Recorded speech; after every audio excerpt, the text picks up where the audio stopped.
kita arahkan kepada Tuhan. Sungguh lembut Tuhan Yesus memanggil. Terima kasih Tuhan.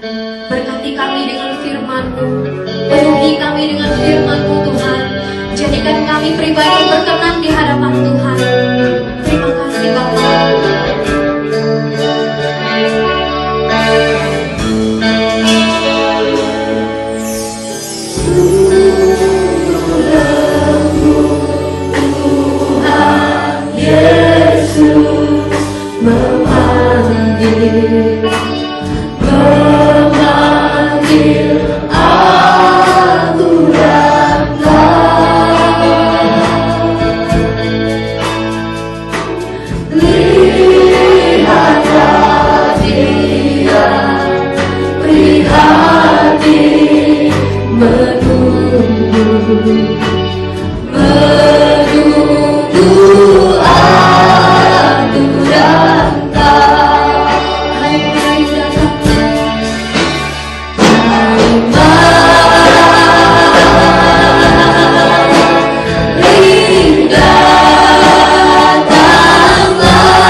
Kami rindu semua suara yang bukan dari Tuhan Engkau diamkan Tuhan, dan biarlah suara-Mu boleh sungguh Engkau sampaikan buat kami. Biarlah suara-Mu boleh memberikan pengharapan buat kami. Biarlah suara-Mu boleh mengarahkan kami kepada jalan yang Engkau kehendaki, sehingga dengan demikian hidup kami tidak tersesat, hidup kami tanpa tujuan, tapi hidup kami boleh menuju kepada tujuan yang pasti di dalam Engkau. Terima kasih Tuhan. Kami rindu semua kami yang hadir di sini pulang dengan kuasa firman Tuhan, pulang dengan pembaharuan dari Tuhan, pulang dengan pengharapan yang sejati di dalam Tuhan. Terima kasih Tuhan. Berbicaralah bagi kami, karena kami sedia untuk mendengarkan firman.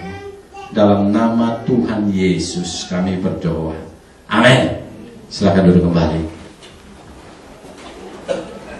Shalom jemaat Tuhan yang terkasih. Ada sukacita? Saya percaya semua disegarkan oleh acara seminar dan KKR yang ada, dan juga kebaktian minggu. Karena banyak berkat yang kita boleh terima dari dalamnya. Mari kita baca bagian firman Tuhan hari ini, terambil dalam Mazmur pasal yang ke-16. Mazmur pasal yang ke-16 ayat 1 sampai dengan ayat yang ke-11. Mazmur pasal yang ke-16 ayat 1 sampai dengan ayat yang ke-11. Saya akan baca ayat yang ganjil dan jemaat Tuhan membacakan ayat yang benar. Mazmur 16 ayat 1 sampai dengan ayat yang ke-11. Bahagia orang saleh, miktam dari Daud. Jagalah aku ya Allah, sebab padamu aku berlindung. Aku berharap pada Tuhan, Kaulah Tuhanku, tidak ada yang baik bagiku selain Engkau. Orang-orang kudus yang ada di tanah ini, merekalah orang mulia yang selalu menjadi kesukaanku. Betapa susah dan sedih orang-orang yang mengikuti orang lain. Aku tidak akan ikut mempersembahkan korban-korban mereka yang berdarah. Juga tidak akan mengikuti korban mereka di diriku. Ya Tuhan, Engkaulah bagian warisanku dan pialaku. Engkau sendirilah yang meneguhkan bagian yang diundikan kepadaku.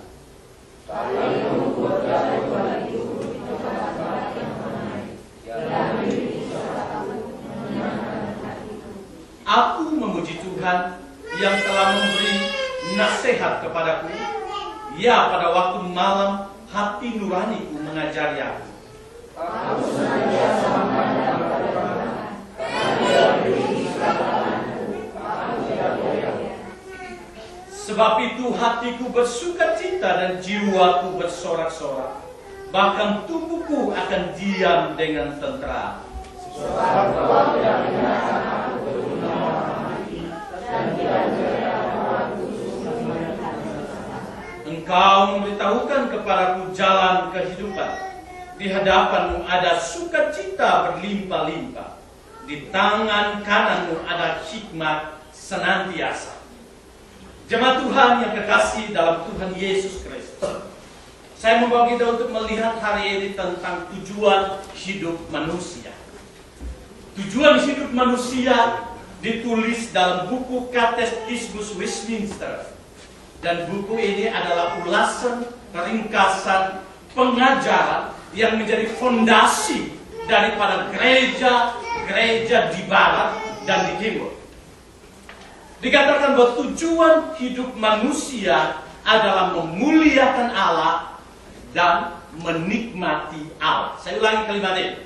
Tujuan hidup manusia adalah memuliakan Allah dan menikmati Allah.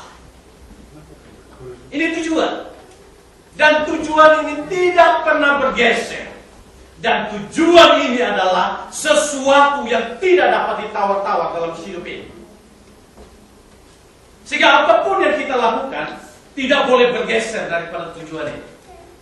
Nah, jemaat Tuhan yang kekasih, kita memahami bahwa tidak ada satupun yang ada di dalam dunia ini ada tanpa tujuan.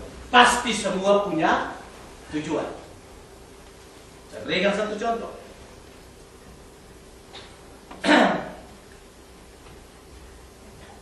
Ketika saya membeli Ocha, ini bukan saya membeli Ocha, tapi dikasih Ocha. Di Yamanaka, di Nishio, bukan di Karya, karena saya tinggal di Nishio. Saya minum. Selesai saya minum, botolnya saya bawa ke depan Yamanaka. Di situ ada 3 tempat. Tutup botol, badannya botol ini, dan plastik botol ini ditaruh di situ. Jadi ini tempat untuk buang tutup botol, ini tempat untuk buang plastik botol, ini tempat untuk buang badannya botol ini. Tapi perlu diinjak dulu, begitu ya. Jadi sekaligus menjaga kelestarian lingkungan, begitu ya. Tapi karena waktu itu saya buru-buru, Saya nggak pisahin, saya langsung buang di tempat di mana banyak botol di situ. Ketika saya lihat dari jauh, botol yang saya buang itu warnanya yang lain. Karena nggak dikupas, ininya, labelnya ini apa ini? Kulitnya. Apa yang terjadi? Saya pulang, ketika saya pulang hati saya nggak tenang dalam perjalanan. Karena ketika saya membalikkan badan saya untuk pergi ke mobil, saya masih melihat botol saya paling lain di situ. Tak eloklah dipandang mata, gitu kan? Akhirnya di tengah jalan tidak mau saya putar balik. Dan setelah saya datang, saya taruh sesuai dengan tempatnya, bahwa hati saya damai dan saya pulang dengan tenang. Artinya apa? Semua yang ditempatkan di dalam dunia ini punya tujuan masing-masing. Pagi tadi, ketika kami berangkat ke gereja, saya gendong Ansa, bawa keluar dari rumah, dia pakai sendal. Ternyata dia pakai sendiri sendalnya. Tiba-tiba dia teriak, itai, itai, itai. Ternyata kelihatannya kelahiran bukan Indonesia, tetapi kelahiran Jepang, gitu ya. Saya lihat apa yang itai. Ternyata saya lihat dia pakai sendal kiri di kanan, kanan di kiri. Saya keingat waktu saya masih SD, mama saya berjuang bagaimana untuk membeli sepatu sekolah buat saya. Dan ketika dia beli di pasar, dia bawa datang, saya senangnya minta ampun. Malam itu saya gak bisa tidur, karena tidur sedikit bangun, lihat sepatu baru. Lihat mama sudah tidur, saya bangun, saya lihat tuh sepatu baru, besok saya pakai sepatu baru. Nah, apa yang terjadi? Saya pakai besok pagi. Jalan ke sekolah, tapi rasanya ada yang aneh gitu kan. Sampai di sekolah saya belajar, tapi pulang pun rasanya kayak mau ke kiri terus gitu ya arahnya. Baru saya sampai di rumah, saya lihat ternyata sepatunya kiri semua. Maka sepatu kaki kanan saya itu sakitnya minta. Baru saya keingat anak saya, karena salah tujuan. Kalau sendal kanan, sepatu kanan harus di kanan, begitu. Sendal kiri harus di kiri. Ketika salah tujuan, maka otomatis kita mengalami dampak daripada salah tujuan tersebut. Maka saya heran, ketika saya tendang bola, kaki saya hanya ke sini terus karena posisinya ya agak miring begini. Semuanya kiri-kiri. Karena tidak sesuai dengan tujuan yang ada. Nah, saudaraku, tujuannya untuk menyanyi bukan untuk pukul RW yang lewat. Karena ketika pukul RW yang lewat, RW mati tapi main gak berfungsi. Semua dengan tujuannya. Nah, saudaraku, saya melihat banyak orang mengalami kelelahan dalam hidup ini. Banyak orang mengalami banyak beban dalam hidup ini. Tetapi beban dan kelelahan yang mereka alami, sebenarnya mereka sendiri yang buat. Kenapa? Karena mereka tidak menjadikan hidup ini kembali kepada tujuan yang benar. Maka dalam teks ini kita melihat ayat 11 dikatakan, engkau memberitahukan kepadaku jalan kehidupan. Di hadapanmu ada sukacita berlimpah-limpah, di tangan kananmu ada hikmat.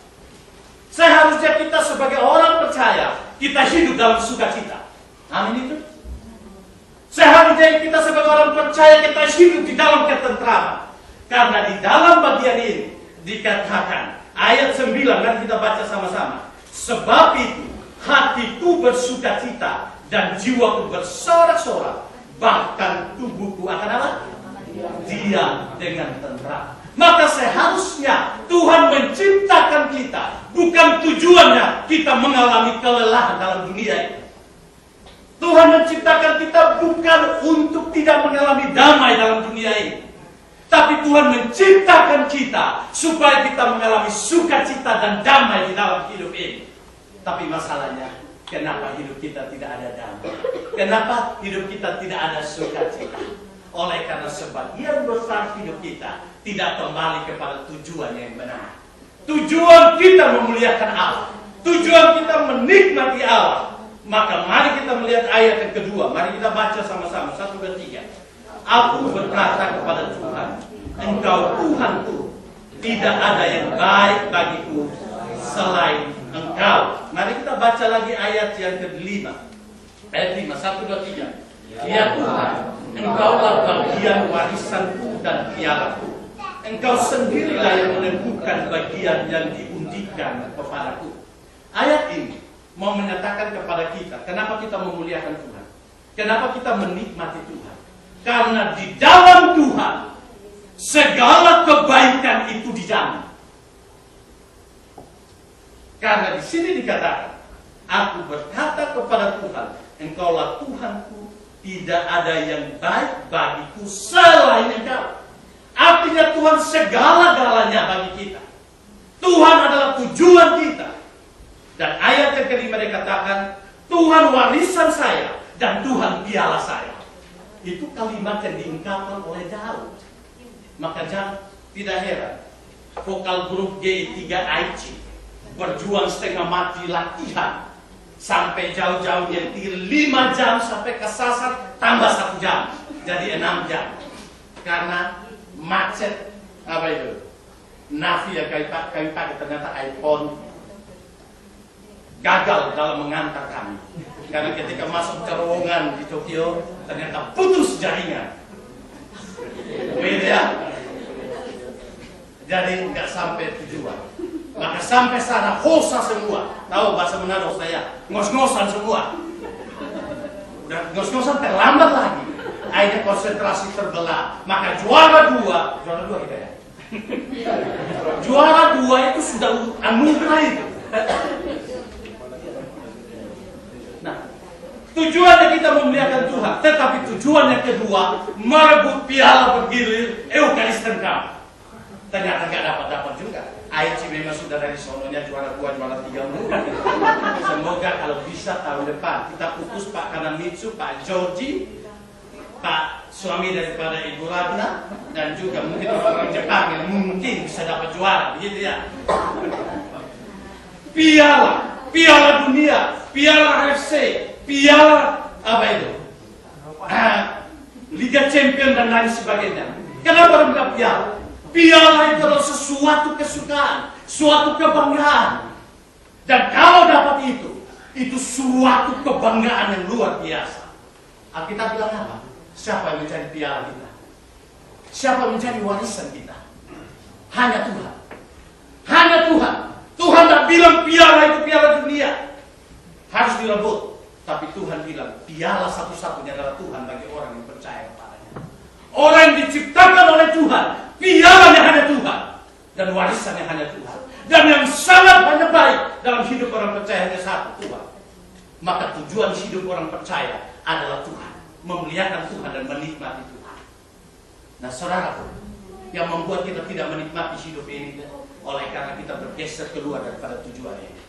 Kita berusaha menikmati piala yang lain. Kita berusaha menikmati kebaikan yang lain di luar Tuhan. Maka kadang kebaikan itu kita tidak dapatkan secara, kita tidak akan pernah dapat, yang membuat kita lelah, yang membuat kita capek, membuat kita punya beban, dan seakan-akan tidak ada jalan keluar di sana. Kita mengeluarkan air mata, kita mengeluarkan banyak tenaga kita mengeluarkan banyak kepintaran kita, tapi pada akhirnya kita tidak pernah mendapatkan kelegaan di sana. Kita tidak pernah mendapatkan ketentraman di sana, karena tujuan Tuhan menciptakan kita bukan tujuan itu. Tetapi tujuan Tuhan, kita kembali kepada Tuhan. Di situ Dia adalah piala di dalam hidup kita. Jemaat Tuhan yang kekasih. Maka tidak heran kalau Warren mengatakan begini. Kita diciptakan oleh Tuhan dan kita diletakkan di dalam dunia ini bukan tidak ada tujuan. Kematian bukanlah tujuan akhir kita, tapi tujuan kita hanyalah kembali kepada Tuhan. Maka Tuhan bilang apa? Dalam Matius pasal 11 ini, marilah kepadaku semua letih, lesu, dan berbeban berat. Istilah mari, saudara tahu apa itu mari? Itu ajakan. Kenapa? Kata mari artinya, hei, selama ini arahmu salah, arahmu ke sana, mari putar ke sini, mari ke sini, arahnya ke sini. Tuhan bilang, maka kalau kamu ke sini, kelelahan saya angkat,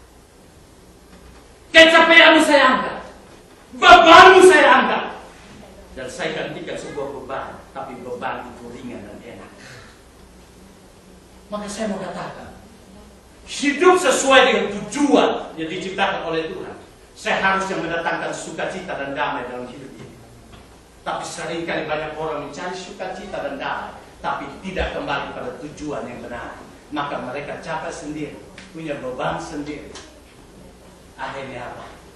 Ujung-ujungnya gantung diri di bawah pohon toge. Bersyukur. Tapi kalau gantung diri di atas pohon beringin, yang menang adalah Golkar. Apalagi Partai Demokrat potensinya sedikit, bukan? Bisa saja semua lari ke Golkar. Ini bukan kampanye, karena saya bukan partai politik. Maka di sini mari kita kembali kepada bagian ini. Daud katakan, semua yang baik hanya Tuhan, dan warisan dan piala bagi Daud hanyalah Tuhan. Siapa itu Daud? Daud adalah seorang raja, tapi dia katakan yang baik dalam hidupnya bukan posisi sebagai seorang raja. Daud namanya raja, bukan raja kere, tapi raja pasti kaya. Namanya raja pasti termasyhur. Namanya raja pasti dia punya semuanya. Tetapi dia katakan begini, tidak ada yang baik bagiku. Apa? Selain Engkau. Inilah tujuan. Maka bagaimana supaya kita bisa kembali kepada tujuan ini? Seringkali tujuan ini tergeser oleh dua hal yang seringkali mempengaruhi hidup kita untuk kita tidak kembali kepada tujuan. Menggeser kita keluar daripada tujuan. Dua hal yang seringkali mempengaruhi kita untuk kita tidak berjalan sesuai dengan tujuan, dan kita tidak menikmati sukacita, kita tidak menikmati damai yang kekal. Hal yang pertama yang seringkali mempengaruhi kita, mari kita baca ayat yang keempat bersama-sama. 1, 2, 3. Maaf, ayat yang ketiga dan ayat yang keempat. 1, 2, 3. Orang-orang kudus yang ada di tanah ini, mereka orang mulia yang selalu menjadi kesukaanku. Bertambah besar kesucian orang-orang mengikuti Allah lain. Aku tidak akan ikut mempersembahkan korban curahan mereka yang dari darah. Juga tidak akan menyebut-nyebut nama mereka di bibir. Jemaat Tuhan yang kekasih, seringkali hal yang pertama yang seringkali membelokkan kita daripada tujuan hidup kita, yaitu memuliakan Tuhan dan menikmati Allah, yang seringkali dalam pergaulan, karena kita tidak sadar, ternyata pergaulan bisa membuat kita keluar daripada tujuan yang semula. Maka di sini dikatakan apa? Orang-orang kudus yang ada di tanah ini, mereka lah orang mulia yang selalu menjadi apa? Kesukaan. Sadar atau tidak? Hidup kita 75% itu dipengaruhi oleh lingkungan. Maka Amsal katakan begini, kebiasaan yang baik bisa dirusak oleh pergaulan yang buruk. Maka kalau kita salah bergaul, tujuan kita yang awal itu bisa tergeser keluar. Maka di sini Pak Daud punya satu komitmen di sini, bukan Paulus tapi Daud punya satu komitmen di sini. Orang-orang yang menjadi kesukaanku adalah orang-orang kudus, dan aku menganggap mereka adalah orang-orang mulia.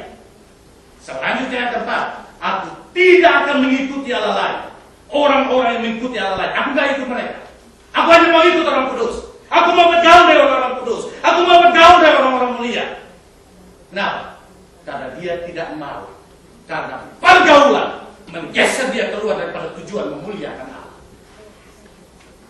Jemaat Tuhan yang kekasih dalam Tuhan Yesus Kristus, saya bersyukur lewat kebaktian kebangunan rohani yang kita buat pada tanggal 1, banyak jemaat Tuhan menyaksikan bahwa mereka diberkati oleh Tuhan. Banyak jemaat Tuhan mengambil keputusan untuk memberi diri mereka diperbaharui oleh Tuhan. Tapi saya mengatakan itu tidak akan cukup kalau kita tidak punya pergaulan yang indah dengan Tuhan, dan kita tidak pernah punya pergaulan yang baik dengan orang-orang kudus dimanapun kita berada. Maka Daud tetap menjaga supaya tujuannya jelas Tuhan, tujuannya jelas merebut Tuhan di dalam hidupnya. Tuhan adalah bagian dalam hidupnya. Maka dia menjaga pergaulan. Sekuat apapun juga. Kalau lama-kelamaan pergaulan kita salah, lama-lama kita akan bergeser daripada Tuhan. Tidak lagi setia dengan Tuhan, tidak lagi beribadah pada Tuhan, tidak lagi mengutamakan Tuhan di dalam hidup ini. Apalagi anak muda. Ya. Kenapa saya katakan demikian? Anak muda punya banyak potensi, tapi anak muda juga punya banyak peluang untuk bergeser daripada tujuan yang semula. Karena apalagi di Jepang, semua kita bisa beli. Ya, gaji sebulan bisa beli semuanya, termasuk mobil. Mobil bukan second, tetapi yang sudah dipakai 4 kali. Ya. Betul. Saya sangat sedih sekali. Tahun 2001, suatu kejadian terjadi di salah satu cabang GI, di mana 2 anak muda bekerja tiap hari lancar. Tetapi apa yang terjadi? Pada tanggal 25 Desember 2001, mereka rencana untuk berangkat dari tempat tersebut menuju ke Tokyo. Tujuannya jelas ke Tokyo. Tetapi apa yang terjadi? Yang satu ini, yang nyetir ini suka minum mabuk. Yang tidak nyetir ini nggak suka yang nyetir ini nggak suka minum mabuk. Yang nggak nyetir suka minum mabuk. Dan apa yang terjadi? Yang satu ini, yang di samping suka minum begini. Rasanya nggak asik kalau kita nggak minum. Kalau minum air tidak apa-apa, minum mocha tidak apa-apa. Tapi minum minuman keras. Dan apa yang terjadi? Yang satu yang kelihatannya alim dipaksakan harus minum. Selesai minum, mereka fly. Kecepatan tinggi dia tabrak tiang listrik. Mobil terbelah 2. Yang nyetir mobil itu kepalanya putus dan terlempar ke dalam sawah. Sedangkan tubuhnya itu lengket di tempat duduk. Dua-dua mati. Yang di sampingnya itu dapat asuransi. Yang nyetir tidak dapat asuransi karena dia tidak punya SIM dan lain sebagainya. Saudara, yang nyetirin tapi pergaulan yang perlu membuat dia seperti itu. Mungkin kita ternyata saya buat, walaupun saya di tengah-tengah banyak orang yang tidak percaya Tuhan, saya tetap kuat. Saya mau katakan, saudara dan saya adalah manusia. Maka persekutuan dengan Tuhan seharusnya menjadi prioritas utama bagi kita, untuk kita boleh menjaga tetap tujuan kita, menjaga tetap fokus kita. Karena apa? Ketika kita bergaul dengan orang-orang kudus, kita bergaul dengan anak-anak Tuhan, fokus kita jelas hanya satu, Tuhan. Mereka fokusnya Tuhan, saya fokusnya Tuhan, itu fokusnya Tuhan. Dan seandainya kalau dalam pergaulan itu ada satu yang mulai keluar, seringkali teman yang satu menasihati, jangan keluar, itu bukan fokus kita. Amin itu. Maka di sini kita melihat, ketika kita keluar daripada tujuan dalam pergaulan kita, maka saya mau katakan, mungkin kita menikmati berkat Tuhan secara umum. Kita bekerja pasti kita dapat berkat, kan? Bekerja dapat berkat. Tapi saya mau katakan, berkat itu tidak akan jadi berkat buat kita. Nah, akhirnya melalui berkat itu bisa menjadi sebuah beban buat kita. Contohnya, ketika kita terima uang, kita bukan nabung-nabung di BNI, tapi kita nabung di bank UP. Saudara tahu sendiri lah apa itu. Habis uang, kan nabung di situ tidak bisa narik, bukan? Nabung habis akhir tahun habis, tidak. Kalau habis otomatis selanjutnya apa? Kita yang stres sendiri, bukan? Jadi kalau kita keluar daripada tujuan Tuhan, bukan Tuhan yang membuat stres buat kita, tetapi kita sendiri yang bikin stres buat hidup ini. Maka Tuhan bilang begini, putar kembali arahmu, kembali pada saya, bergaul dengan orang-orang kudus, maka mereka punya tujuan jelas dan kamu juga punya tujuan jelas. Maka ketika kamu punya tujuan jelas, nggak ada lagi beban yang lain yang dibuat oleh engkau membebankan, kecuali kalau saya kasih beban itu buat kamu. Tapi kalau saya kasih beban, saya akan kasih kekuatan. Kalau saya kasih beban, saya akan berikan keringanan. Saya kasih beban, saya akan kasih kemudahan. Ada jaminan dari Tuhan buat kita. Maka mari, mungkin kita sudah ambil komitmen, tapi mari kita jaga pergaulan kita. Jangan sampai kebiasaan yang sudah kita ambil di hadapan Tuhan, di mana kita mau hidup kudus, tapi karena kita salah pergaulan, maka itu bisa merusak tujuan hidup kita. Ini poin yang pertama yang harus dijaga dalam hidup kita, dalam pergaulan hidup kita. Yang kedua, supaya tujuan kita tetap mempermuliakan Tuhan dan menikmati Tuhan. Seringkali kita tidak hanya diuji oleh lingkungan pergaulan, tetapi yang berikut. Mari kita baca ayat yang ke-9 dan ayat yang ke-11 sekali lagi. Mari kita baca bersama-sama. 1, 2, 3. Aku senantiasa memandang kepada Tuhan, karena Ia berdiri di sebelah kanan. Aku tidak bergoyah. Ayat 11. Engkau memberitahukan kepadaku jalan kehidupan. Di hadapan pada sukacita berlimpah-limpah. Di tangan kananmu ada hikmat senantiasa. Hal yang kedua yang seringkali menggoda kita dan membalikkan tujuan kita dari memuliakan nama Tuhan kepada dunia adalah seringkali tantangan hidup. Tidak hanya lingkungan, tapi seringkali tantangan hidup bisa membuat kita goyah. Tapi mari kita melihat, apakah Daud punya tantangan? Wow, Daud punya tantangan yang luar biasa. Orang Jawa bilang luar biasa. Wake, banyak yang tangguh. Kenapa? Karena Daud punya tantangan bukan hanya dari luar, tapi dari dalam. Bangsa-bangsa yang ada di sekitar adalah tantangan buat dia. Filistin, Amalek, dan lain sebagainya. Dan tak cukup di situ. Anak kandungnya sendiri, Absalom, adalah tantangan buat dia. Dan bisa saja dalam kondisi itu Daud berkata, Tuhan, kenapa kok saya setia sama Engkau, kok banyak tantangan, bukan? Daud bisa bertanya sama Tuhan, Tuhan, kenapa anak kandung saya sendiri pun bisa menantang saya, padahal hati saya berpaut pada Engkau. Kadang tantangan-tantangan seperti itu bisa membuat kita keluar daripada koridor tujuan kita. Akhirnya kita mulai kecewa sama Tuhan. Kita mulai katakan, Tuhan, sebelum saya setia sungguh-sungguh sama Tuhan, rasanya nggak ada tantangan. Mau bikin ini semuanya jadi, mau bikin ini semuanya jadi. Tapi kenapa ketika saya setia sama Tuhan, kok tantangannya seabrak-abrak? Kemudian kita mulai timbang. Saya mau katakan, orang yang paling punya banyak pergumulan adalah Daud. Daud punya pergumulan sejak kecil. Bahkan pergumulan sejak kecil yang paling berat adalah dia harus berhadapan dengan Goliat. Tidak ada seorang pun bangsa orang Israel bisa menghadapi Goliat. Tapi Daud datang menghadapi Goliat. Tantangan bukan? Tidak cukup di situ. Dia buat baik sama Saul. Saul bikin jahat sama dia. Ketika roh jahat masuk ke dalam Saul, Daud main kecapi bukan? Kecapi itu seperti, kalau di timur itu ada sasana, enak sekali bunyinya. Enak sekali bunyinya. Dia main. Ketika dia main, roh jahat itu keluar daripada Saul. Tapi apa yang terjadi? Ketika roh jahat itu keluar, Saul menombak Daud dengan tombak.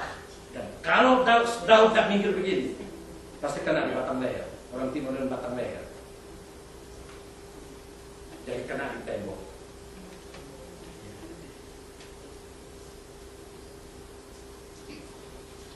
Mungkin saja Daud bilang begini, Tuhan, lu pimpin saya tuh, datang kepada Saul. Aku sudah berbuat baik, aku taat padamu karena kau tujuanku. Tapi ketika aku taat padamu, kenapa engkau mengizinkan Saul menombak aku? Bisa saja dengan kondisi ini membalikkan Daud keluar daripada tujuan kita. Tidak cukup di situ. Bangsa Filistin, bangsa Amalek, dan bangsa-bangsa yang ada di sekitar mengepung Daud, mengejar Saul, mau mengejar Daud dan mau menghancurkan Daud. Tidak cukup di situ. Anak kandung sendiri harus mau merebut tahta Daud. Tidak cukup di situ. Panglima daripada Daud, dia pun berusaha untuk mau menghancurkan Daud. Tantangan banyak sekali. Dan bisa saja Daud bilang begini, sia-sia sudah jalinan cinta ini. Betul kan? Semakin aku setia, semakin aku membuktikan ketaatan, semakin aku membuktikan cintaku padamu, semakin beratlah hidup ini. Dan kadang-kadang membuat kita akhirnya, benarkah tujuan saya? Benarkah alamat saya? Benarkah Tuhan yang saya sembah? Tapi saudaraku, Daud tidak seperti itu. Semakin dia mengalami banyak tantangan, dia tetap katakan, sepanjang kawal malam aku merindukan kau. Aku menanti-nantikan kau. Bahkan di dalam bagian ini dia bilang, tidak ada sesuatu pun yang baik, hanya kau. Yang menjadi warisan bagiku bukan emas dan perak. Karena emas di Indonesia dijual di Jepang gak laku. Betul, karena di Oskanon emasnya lebih bagus. Yang bagiku bukan hanyalah uang. Kenapa? Ada saatnya yen turun dan ada saatnya rupiah naik. Apalagi euro semakin membumbung, dolar semakin turun. Mau pegang yang mana? Tapi saat ini dunia sudah hampir menuju kaos. Kenapa? Kondisi yang dialami oleh Yunani, krisis di sana, berimbas di Eropa, berimbas juga kepada euro, dan berimbas kepada dolar Amerika. Amerika sekarang berada dalam titik yang sangat kritis. Dan saudara percaya atau tidak? Semakin yen naik, semakin merusak Jepang. Kenapa? Investor tidak akan mungkin masuk. Bahkan lebih banyak investor, pengusaha-pengusaha Jepang tidak akan pernah menanamkan modal di sini. Mereka akan keluar. Maka dunia mau kemana? Pengharapan apa yang kita mau cari? Kita bilang Indonesia, betul. Diumumkan tahun 2025 Indonesia menjadi negara 12, urutan ke-12 negara ekonomi dunia. Kecuali kalau itu tanda. Kecuali kalau sumber daya alam dikelola dengan baik. Apa itu? Yang suka korupsi ini dibereskan dengan baik. Usaha apa itu? Perusahaan-perusahaan milik negara itu dikembalikan kepada negara dan dikelola oleh sumber daya nasional, maka Indonesia bisa maju. Tapi mari kita bayangkan, Freeport seharusnya mau bisa mendanai Indonesia. Saya pendeta tidak hanya belajar tentang Alkitab, tapi harus punya pengetahuan umum supaya korban bisa mendarat di negara. Freeport setelah saya baca penghasilannya bisa mendanai Indonesia 33 provinsi. Nah hanya 20. Waktu dulu berapa provinsi? Itu mati-matian kita hafal. Sekarang isi 27 salah. Apalagi pemekaran nanti di mana-mana kan? Iya, jadi ini saya sudah yakin ini pulang ke Indonesia, ikut kuliah geografi ini pasti salah semua. Kecuali kalau bapak dengan ibu yang baru dari Indonesia pasti lolos. Begitu ya, saya tidak tahu lolos atau lulus begitu ya. Tapi Freeport itu masih bergantung dengan Amerika. 2 tahun yang lalu atau 1 tahun yang lalu seharusnya sudah selesai masalahnya. Tetapi mau bagaimana? Mau tidak mau harus ditambah kontraknya. Semakin tambah kontraknya, semakin prosentase besar keuntungan itu harus dibawa keluar. Indonesia mau bagaimana? Ketika saya membaca 2025 Indonesia menjadi urutan 12 ekonomi dunia. Secara manusia saya bangga, tapi di dalamnya pun saya berdoa. Nah, tantangan besar. Semakin banyak kemajuan, semakin banyak tantangan ekonomi kita. Itu tanggung jawab kita. Nah, kita begini. Berdoa untuk setiap kota, karena kesejahteraan kota itu adalah kesejahteraan kita juga. Mau harapkan apa?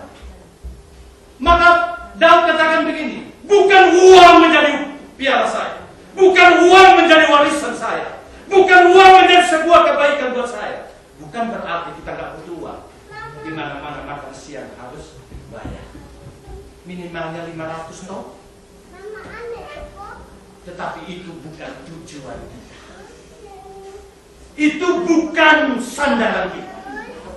Maka walaupun Daud punya segalanya, dia tahu, walaupun banyak tantangan, walaupun banyak masalah, tujuan dia jelas, Tuhan. Tuhan, Tuhan, Tuhan. Maka apa? Dunia boleh goncang, situasi boleh berkecamuk, tetapi apa yang terjadi, dia bilang apa? Kalimat yang indah, dia katakan di dalam ayat yang ke-9, sebab itu hatiku bersukacita dan jiwaku bersorak-sorak, bahkan tubuhku akan diam apa? Dengan tentram. Saya nggak kebayang ini. Daud punya musuh samping kiri kanan muka belakang sampai di luar dan di dalam, tapi dia katakan hatiku akan diam dengan tubuhku akan diam dengan apa? Tentram. Saya nggak kebayang kalau kita punya masalah kita bisa tidur ngorok. Ada yang begitu? Ada yang begitu? Punya masalah tidur ngorok? Tapi di sini Daud katakan, tubuhku akan diam dengan tentram. Saya mau katakan, apa kebutuhan dasar dalam hidup kita? Kebutuhan dasar dalam hidup ini adalah ketenangan. Kebutuhan dasar dalam hidup ini adalah damai. Maka Mazmur 62 Daud katakan apa? Hanya dekat Allah saja. Ya, Daud dah bilang, hanya dekat posisi sebagai raja aku tenang. Daud dah bilang, hanya dekat popularitas aku tenang. Semakin populer semakin pusing. Betul? Maka saudara kita kenal orang-orang terkenal, Michael Jackson, matinya bagaimana? Sebagian besar yang sejarah saya baca orang-orang terkenal, sebagian besar 90% mereka mati dengan tidak wajar. Overdosis lah, bunuh diri lah, macam-macam. Saudara, apakah ketenangan di sana? Apa yang kita mau cari dalam dunia ini menjadi tujuan kita? Tidak ada. Seharusnya semua fenomena dan gambaran dunia ini sudah memberikan satu pelajaran buat kita, bahwa itu bukan tujuan. Itu tidak pernah memberikan kebaikan buat kita. Itu tidak akan memberikan damai dan sukacita buat kita. Kembali kepada Tuhan. Tuhan bilang, mari sama saya. Aku berikan kelegaan. Karena hanya di dalam Allah aku tenang. Hanya di dalam Allah ada sukacita. Hanya di dalam Allah ada ketenangan. Apa artinya kita punya semua tapi hati kita tidak tenang? Amin. Blaise Pascal katakan begini. Saya seorang saintis. Saya seorang pintar. Tapi ketika dalam masa tuaku, aku mengambil kepintaranku dan aku melihat lubang hatiku, ternyata aku menemukan ada lubang yang tidak pernah terpuaskan oleh kepintaranku. Ketika aku ambil kepintaranku dan aku masukkan ke dalamnya, tapi kepintaranku tidak pernah mengisi lubang yang ada di dalam hati. Tak cukup itu, karena kepintaran aku terkenal, populer. Sampai pendeta Ayub yang ada di Misio Udik ini pun bisa tahu siapa itu Blaise Pascal. Tapi aku ambil popularitasku, aku masukkan dalam lubang hatiku. Tapi popularitas saya pun tidak pernah mengisi lubang yang ada di dalam hatiku dan membuatku puas. Selanjutnya dibilang begini, karena aku seorang pintar, aku populer, maka aku dipakai, maka aku kaya. Tapi ketika aku mengambil kekayaanku untuk mengisi lubang hatiku, ternyata kekayaan itu pun tidak pernah bisa mengisi lubang hatiku. Apa yang terjadi? Ketika aku mengangkat mukaku dan menatap ke atas dan melihat Engkau Allah yang menciptakan hatiku, dan aku meminta Engkau masuk ke dalam hatiku, ternyata Engkau memenuhi lubang hatiku, dan disitulah aku menemukan kepuasan yang sesungguhnya. Maka saudaraku, mau cari apa? Semakin kita cari dunia ini, semakin jamin tidak ada ketenangan. Betul? Semakin cari dunia ini sebagai tujuan kita, semakin hidup ini gak tenang. Semakin hidup ini tidak ada sukacita. Tetapi ketika kita cari Allah, dijamin ada ketenangan, dijamin ada sukacita. Nah, Matius 6 ayat 33 dibilang apa? Carilah dahulu kerajaan Allah dan apa? Kebenaran. maka semuanya itu akan cari dahulu apa? Kerajaan Allah. Tujuan kita kerajaan Allah. Tujuan kita Tuhan yang punya kerajaan Allah. Yang lain itu nanti ditambahkan. Nggak usah kau susah-susah lah. Nggak usah kau lelah-lelah lah. Nggak usah kau berkorban berat untuk mencari itu. Cari Tuhan. Biar tujuan hidup kita. Amin. Maka saya mau katakan, masalah boleh ada, pergumulan boleh ada. Tapi kalau kita ada dalam genggaman Tuhan, damai dan sukacita tidak pernah direbut oleh apapun juga. Amin. Ada orang yang bilang sama saya, Pak Pendeta, enak ya jadi pendeta? Enak apa Bu? Urusan saya imigrasi, urusan saya polisi, enaknya mana? Saya tidak kenal betul. Enaknya karena tidak terlalu banyak mikir. Saya juga mikir Bu. Tetapi apa? Maksudnya ada damai. Saya bilang bukan hanya pendeta, semua orang percaya kalau tujuannya benar sama Tuhan, memuliakan Tuhan, menikmati Tuhan, damai sukacita ada di sana. Bukan berarti tidak ada masalah, ada masalah. Coba saudara bayar ke Matius itu, bukan Pak Matius, tapi Injil Matius. Dia bilang begini, jangan kamu khawatir. Betul? Jangan kamu khawatir. Saya mau jelaskan ini lebih detail. Jangan kamu khawatir. Kenapa? Karena dikatakan, bukankah hidup itu lebih penting daripada makan minum, pakai. Lalu dikatakan, burung tidak bekerja. Betul? Makan.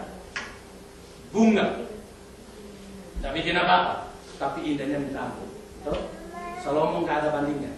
Tapi mari kita perhatikan kalau kita lihat ayat 25 bagian ayat yang begini. Kesusahan sehat cukuplah untuk sehat. Bukankah di sini terjadi sebuah paradoks? Nah, bukankah Tuhan cukupkan kebutuhan burung? Bukankah Tuhan cukupkan kebutuhan bunga bakul? Kenapa di dalam ayat 25 ada kesusahan? Untuk apa ada kesusahan di situ? Kalau nggak ada kesusahan, kita nggak pernah jadi orang yang dewasa. Nggak ada kesusahan, iman kita tidak berfungsi. Maka di sini mari kita kembali kepada bagian ini. Kesusahan masalah ada, tapi sukacita dan ketenangan adalah bagian yang diberikan buat kita. Saya percaya, nggak ada lagi istilah di jemaat tidak ada muka pepaya dan muka durian. Amin. Semuanya pasti bercahaya seperti matahari, bukan hanya dari sini, tapi dari sini. Amin. Bercahaya bukan buat kuat. Bukan karena dia pakai IC, tetapi apa? Memang cahaya keluar dari dalam. Ada sukacita, ada damai di sini. Maka mari kita belajar dalam bagian ini. Kembalikan hidup ini kepada tujuan Tuhan. Maka saya percaya kita akan memiliki damai sukacita. Nah, ada dua hal yang hati-hati, ada dua hal yang seringkali membawa kita keluar dari tujuan. Yang pertama, pergaulan yang buruk bisa membawa kita keluar dari tujuan ini. Maka hati-hati dalam pergaulan. Bergaulah dengan orang percaya. Bergaulah dengan orang-orang yang setia sama Tuhan. Maka kita akan terdorong untuk menjadi orang setia sama Tuhan. Terus setia sama Tuhan. Yang kedua, tantangan ada, masalah ada, seringkali membuat kita berpikir putar-putar ini bagaimana. Tapi jadikanlah tantangan itu sebagai satu bukti bahwa dalam kondisi apapun juga, sukacita dan damai itu tidak pernah terhilang dalam hidup ini. Karena kita ditopang oleh tangan Tuhan. Saya mau katakan satu hal, kekristenan tidak pernah menjamin kita tidak ada masalah. Yesus tidak pernah menjamin kita tidak ada masalah. Tetapi kekristenan, Alkitab dan Yesus menjamin kita ada jalan keluar di dalam masalah. Dan ada ketenangan dan sukacita di tengah-tengah masalah. Dan itu tidak pernah diberikan oleh dunia kepada kita. Itu hanya diberikan oleh Tuhan. Itu terbukti 12 murid Tuhan Yesus mati syahid, tapi mereka mati di dalam ketegangan. Yohanes Pembaptis mati dipancung, tapi waktu mati dia tidak pernah memberontak terhadap Herodes karena dia tahu kemasannya buat dia. Ketenangan, damai Tuhan berikan buat kita. Jadi jangan bikin capek sendiri, jangan bikin beban sendiri. Kembali sama tujuan Tuhan. Kembali pada tujuan Tuhan, memuliakan Tuhan, menikmati Tuhan. Maka maka saya percaya kita akan menjadi sebaik. Pulang, jaga pergaulan. Pulang bergaul sama Tuhan supaya damai dan sukacita tetap ada. Tantangan tidak akan pernah bisa merusak hidup. Biarlah kebenaran firman Tuhan melanjutkan kita, membawa kita untuk memproses setiap konsep hidup kita, sehingga kita kembali pada tujuan yang semula, yaitu memuliakan Tuhan dan menikmati Tuhan. Saya mengundang kita bangkit berdiri. Kita angkat satu pujian.